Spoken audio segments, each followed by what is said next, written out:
Attack हुआ तो उस समय मैं 15 कोर में था।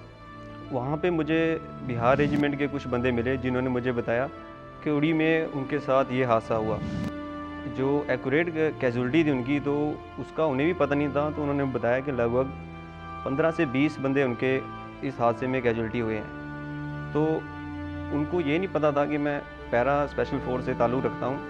तो मैंने उनको बताया कि थोड़ा ब्रीफ करेंगे तो मैं थोड़ा शायद और गहराई से उनके बारे में जान सकता हूँ। तो उन्होंने बताया कि हमारी जो यूनिट है वहाँ पे शिफ्ट हो रही है। उसके बाद उन्होंने बताया कि हम लोग अभी वहीं पे जा रहे हैं, तो ज़्यादा जानकारी हमारे पास नहीं है। तो मुझे सुन के बहुत अजीब सा लगा और गुस्सा टाइप आया कि यार ये बहुत गलत हुआ। हमारे जो सिपाही थे, जो मेरे देश के जो नौजवान थे, उनके साथ ये बहुत गलत हुआ है। तो उस समय एक बदले की भावना थी, वो उसी समय मेरे मन में जागी थी कि कब एक बार एक मौका मिलेगा कि इनको थोड़ा दिखा दें पाकिस्तान को कि हम भी कुछ कर सकते हैं, हम भी तुम्हारे को कैसे कैजुअल्टी देंगे। ये हमने उस समय सोचा था और उसका मौका मुझे बाद में मिल गया, जो कि मैंने अपने सर्जिकल स्ट्राइक के दौरान पूरा किया।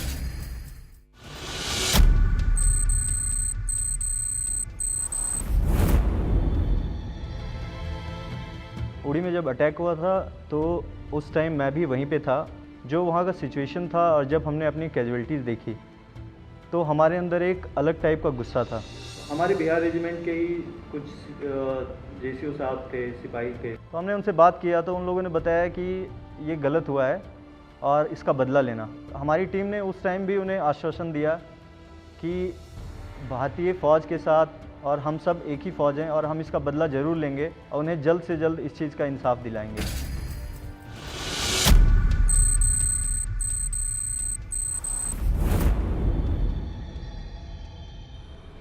उन्होंने कुछ हटके किया था और वो मतलब एक ख़तरनाक सीन था, तो इसलिए एज ए एसएफ सोल्जर ये लगा कि नहीं, अभी हमारे एक समय आ गया कि हम इन पाकिस्तानियों को कुछ ना कुछ सबक सिखाएं।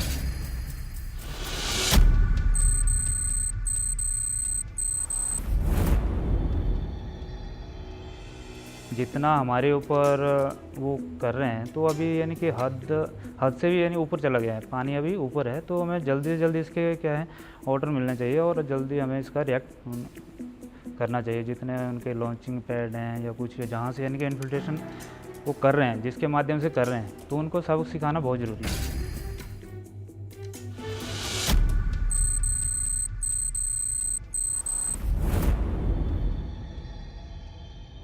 हमने ये सारा हादसा हमने टीवी में देखा, तो जब उन शहीदों की हमने फैमिलियों को रोते हुए देखा तो एक दिल में कांटा सा चुभा कि इसका बदला लेना किसी भी प्रकार।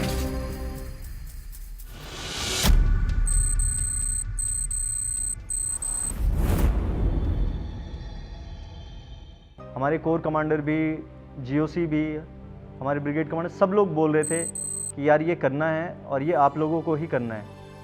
तो ये हमारे लिए जो फेथ हमें हमारे ऊपर वो दिखा रहे थे, तो ये हमारे लिए सबसे बड़ी मोटिवेशन की चीज़ थी। जो वहाँ का एटमॉस्फेयर देख के लग रहा था बातचीत करके कि अब की बार जो होगा वो बहुत बड़े पैमाने पर होगा और काफ़ी इलाकों में होगा। हमारे सारे सीनियर ऑफिसर्स आए, हमारे चीफ साहब भी आए थे, हमारे आर्मी कमांडर और जितने भी बड़े अधिकारी लोग थे सब लोग आए हुए थे। उन्होंने उसी टाइम उन्हें बताया कि वी आर रेडी।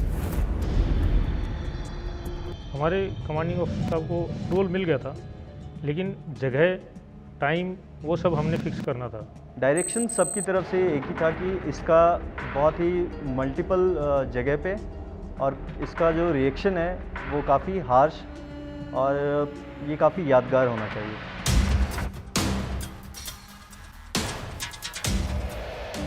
तब तक हमें ये पता नहीं था कि अभी क्या होने वाला है। उसके बाद आते ही हमारे क्या मोबाइल जमा कर दिए गए। प्लानिंग कुछ ऐसे तैयार हो गए तो कुछ नहीं, उसका ये था कि कुछ होने वाला है कि हम अपने उस हिसाब से अपने आप को मेंटली प्रिपेयर करना है, यानी कि तैयारी उसमें थी। हमारी जो माइंड गेमिंग है, वॉर गेमिंग है, वो हमारी शुरू हो गई थी। जो हमारा सिलेक्शन ऑफ ट्रुप्स, जो हमारा selection of weapons, selection of equipments अगले दिन से ही हमने शुरू कर दिया था। A to Z जितने भी लोग होते हैं सब चाहते हैं कि हम हर ऑपरेशन का हिस्सा हों। तो हमारे पास ऑप्शंस के लिए अगर देखा जाए तो हमारे पास सारी ट्रूप्स अवेलेबल हैं, बट सारे के सारे पूरी बटालियन नहीं जा सकती, क्योंकि ऑपरेशनल एस्पेक्ट को देखते हुए, टेक्निकल एस्पेक्ट्स को देखते हुए हम लोग कुछ सेलेक्टेड ट्रूप्स ही अंदर लेके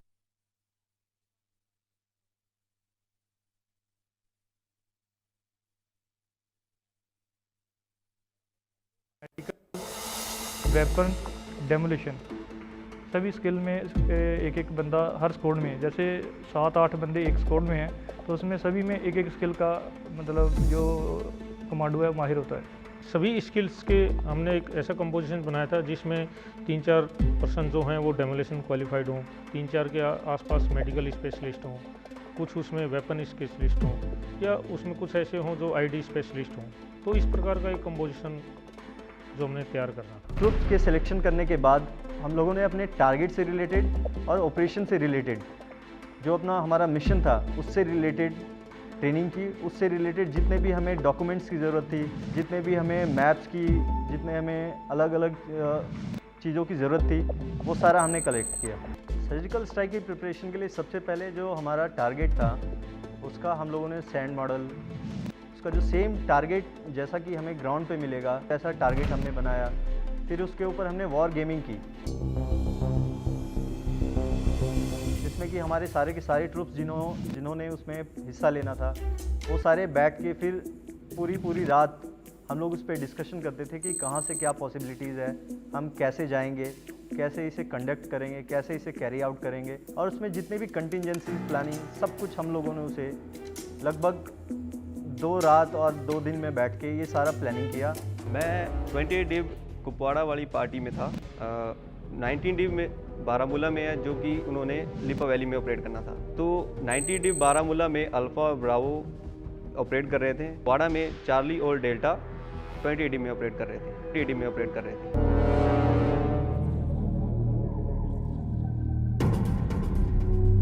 जो हमारी सबसे पहले थी वो हमारी थी प्रिलिमिनरी रेकी।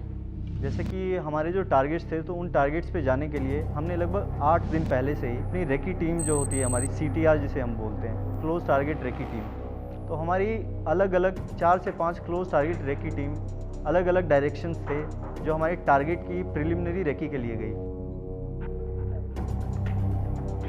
ये हमारी एक क्लोज टारगेट रेकी पार्टी थी जो लगभग शायद 22 तारीख के लगभग निकल चुकी थी और 24 को दोबारा वापस अपनी लोकेशन में आ गई थी। तो इन्होंने वहाँ पे जाके दोबारा सर्वेलेंस किया, उस टारगेट को अपने ऑब्जर्व में रखा और वहाँ पे देखा कि अभी जो एक लॉन्च पैड जहाँ से मिलिटेंट आगे क्रॉस होते थे और इन्फिल्ट्रेट करते थे वैली में आने के लिए, तो इन्होंने वहाँ पे जो नफरी काउंट की तो मैक्सिमम वहाँ पे 15 से 20 तो उनके जो मुजाहिदीन बोल सकते हैं हम उसको कि मुजाहिदीन थे, और बाकी जो 5-7 जो एक रेगुलर आर्मी के टाइप बंदे थे।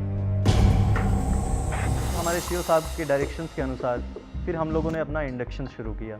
फिर उसके बाद जो ग्राउंड पे कमांडर थे जो कि हमारे टीम कमांडर थे, तो टीम कमांडर ने आगे का प्लान बताया। फिर वहाँ से हम लोगों ने हेप्टर के साथ अपना इंडक्शन किया और फिर हम लोग अपने जो डिव लोकेशंस की जो बेसिस थी वहाँ से फिर हमने अपनी गाड़ियाँ ली, जो सिविल गाड़ियाँ भी कुछ एक लगी हुई थी, कुछ एक फौजी गाड़ियाँ भी थी, और ये सारा चीज़ जितना भी हमारा इंडक्शन का था ये सब हम लोग रात में कैरी आउट कर रहे थे।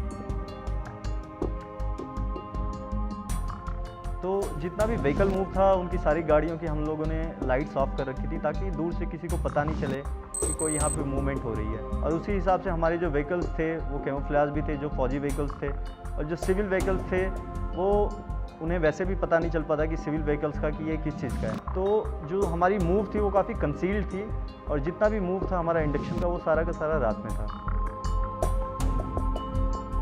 हमारा इन्फिल्ट्रेशन या इंसर्शन जो हमारा था तो हमने स्कैटर्ड वे में किया था। हम लोग 3 दिन पहले कुछ पार्टी गई, कुछ पार्टी 2 दिन पहले गई, कुछ पार्टी बिल्कुल लास्ट डे गई जिस रात हमारा। तो जो हमारी सर्विलेंस टीम थी, जो रेकी टीम्स थी, वो हमारी लगभग 3 दिन पहले रात के टाइम पे ही निकल गई।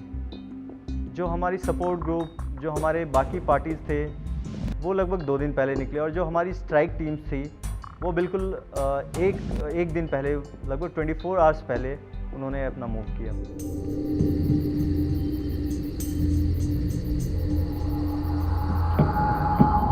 रात को हमने मूव किया लगभग 11:30 बजे 27 को।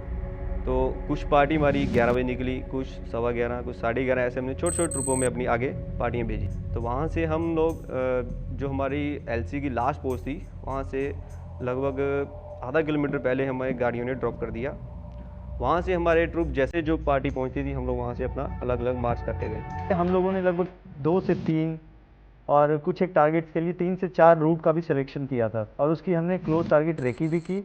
उस रूट पे हम लोग चल के उस रूट पे प्लेसेस आइडेंटिफाई करके आए कि हमें कहाँ से फायर करना है, कहाँ से आइडेंटिफाई करना है, किस जगह पे हमारी सपोर्ट टीम लगेगी, किस जगह पे हमारी स्ट्राइक टीम जाएगी। तो ये सारा हमने अपना डिस्कशंस में और ये सारा चीज़ हमने ग्राउंड पे जाके इंश्योर करके आए थे। वो इतना डिफ़िकल्ट रूट था कि 70 डिग्री या 65-70 डिग्री का ग्रेडियंट था नीचे उतरने के लिए।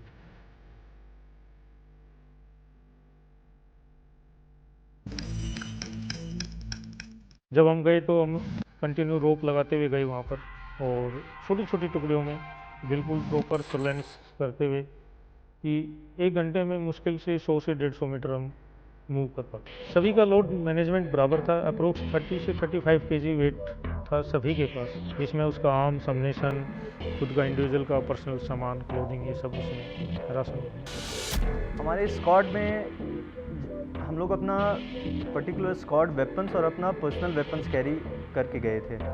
तो हर एक वेपन का जितना भी एम्युनिशन होता है और जो इस ऑपरेशन के हिसाब से रिक्वायर्ड था, वो सारा का सारा एम्युनिशन, चाहे वो मैगजीन्स हो, चाहे वो हमारे ग्रेनेड्स हों, चाहे वो हमारे रॉकेट लॉन्चर्स के राउंड्स हो, तो वो सारा हम लोग इंडिविजुअल, हर एक इंडिविजुअल अपने अपने रक्सैक में कैरी कर लेते।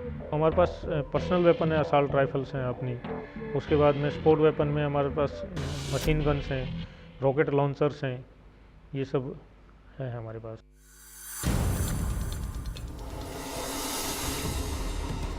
जो हमने ओपन पैच का एरिया था वो हमने क्या लेट लूट के, क्योंकि नीचे से उनका गांव था पाकिस्तान का, उधर से सामने दिखता था, लेकिन जो ओपन पैच था वो हम लेट के उसको रेंग के हमने पार कर दिया था।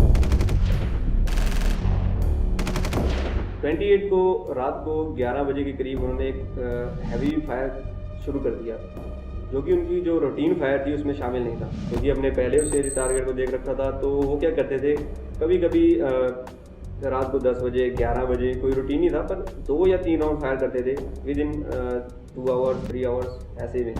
पर उस दिन 11 बजे के बाद 28 तारीख को उन्होंने काफ़ी मात्रा में फायर करना हमारे तरफ शुरू कर दिया।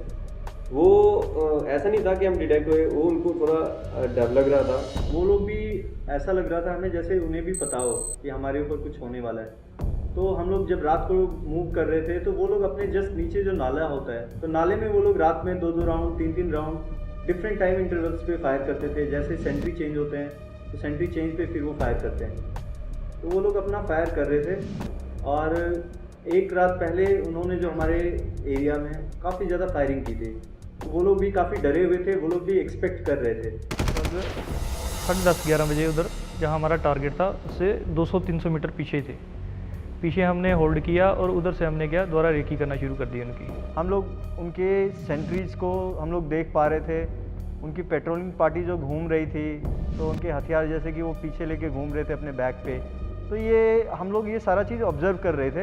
बस हमने जो डिसाइड किया था कि इस पर्टिकुलर टाइम पे हम लोग अपना स्ट्राइक करेंगे, तो हम लोग बस उस अपॉर्चुन टाइम का वेट कर रहे थे। जब अपॉर्चुनिटी की बात आएगी, जब हमें स्ट्राइक का टाइम आएगा, हम अपने टाइम के हिसाब से अपना सारा चीज़, अपना सारा एम, सब लोग एक साथ जहाँ पे भी हमें स्ट्राइक करना, उनका तरीका था हथियार कैरी करने का, तो वो अपने बैक पे तो शायद वो मुजाहिद या उनके जो इरेगुलर फोर्सेस होंगे शायद वो होंगे, और कुछ लोगों का जो उन्होंने पहन रखे थे, जो पठानी सूट वगैरह जो उन्होंने डाल रखे थे, उससे हमें लग रहा था कि ये हो सकता है कि ये सारे मिलिटेंट्स वाले ग्रुप हैं। और उनके अलग अलग जैसे थे जो उनके पोस्ट को मैन कर रहे थे, जो वहाँ पे ड्यूटीज़ पे खड़े थे कुछ एक लोग, तो वो शायद रेगुलर आर्मी के थे। बाकी जो उनकी हरकतें थी, जो जिस टाइप से बॉडी लैंग्वेज से उनके हमें लग रहा था कि शायद ये मुजाहिद हैं, और बाकी लोगों का हमें लग रहा था कि ये आतंकवादी हैं। पठानी सूट में हमें 7-8 लोग दिख रहे थे जो बाहर बैठ के ताश वगैरह खेल रहे थे, और फिर कुछ लोग ट्रैक सूट में घूम रहे थे 4 या दूसरा रिएक्शन के लिए पहुंच जाए, तो उस पोस्ट को ही बर्बाद करने के लिए स्नाइपर के दोनों बगल में हमारे जो रॉकेट लॉन्चर थे वो डिप्लॉय थे। और उसके अलावा जो LPOP जो उनकी पोस्टें थी वहाँ पे भी उनके जो HMG वगैरह लगी हुई थी, तो उसको कवर करने के लिए भी हमारे जो मल्टी शॉट ग्रेनेड लॉन्चर वगैरह है और एक रॉकेट लॉन्चर वहाँ पे भी डिप्लॉय था जो उसको कवर कर रहा था। तो एक तरह से हम स्टैंडर्ड लाइन भी नहीं बोल सकते, तो टारगेट को देख के हम लोग ऐसे भी नहीं सोच सके कि U शेप में थे या V शेप में थे। जिस तरह से हमारा टारगेट था हम उसी हिसाब से डिप्लॉय हो रखे थे। ये मॉर्निंग सुबह 29 की बात है, लगभग 6 बजे के करीब, क्योंकि हमें ना हमारे पास कोई साधन था टाइम देखने का। जो रेडियो सेट से हमें टाइम पास हो रहा था वही हमारा टाइम पता था। तो UAV के हल्की हल्की आवाज़ सुनाई दी तो हमें पता था इस ऑपरेशन में UAV इन्वॉल्व होने वाला है। तो हमने जनरल हमें थोड़ा पता चल गया कि अभी फायर शायद शुरू होने वाला है। हम लोग वैसे ही प्रिपेयर थे। तब तक हमारे मेजर साहब थे जो हमारे टीम कमांडर थे, उन्होंने हमें पास कर दिया कि ऑल पार्टी अभी रेडी हो जाओ। तो हम लोग अपनी अपनी पोजीशन लेके सभी बैठ गए। फायरिंग के लिए पहले साहब ने बता दिया था, जो टीम कमांडर साहब थे, कि मैं इतने बजे रेडी कर दूंगा, उससे 15 मिनट पहले सारे रेडी हो जाएंगे। तो लगभग सुबह फर्स्ट लाइट में साहब ने एक बार रेडी कर दिया सभी पार्टी को, ऑल पार्टी को, कि सभी रेडी हो जाओ, अभी 15 मिनट में हमने फायर स्टार्ट करना है। જેથી वो टीम जिस टीम ने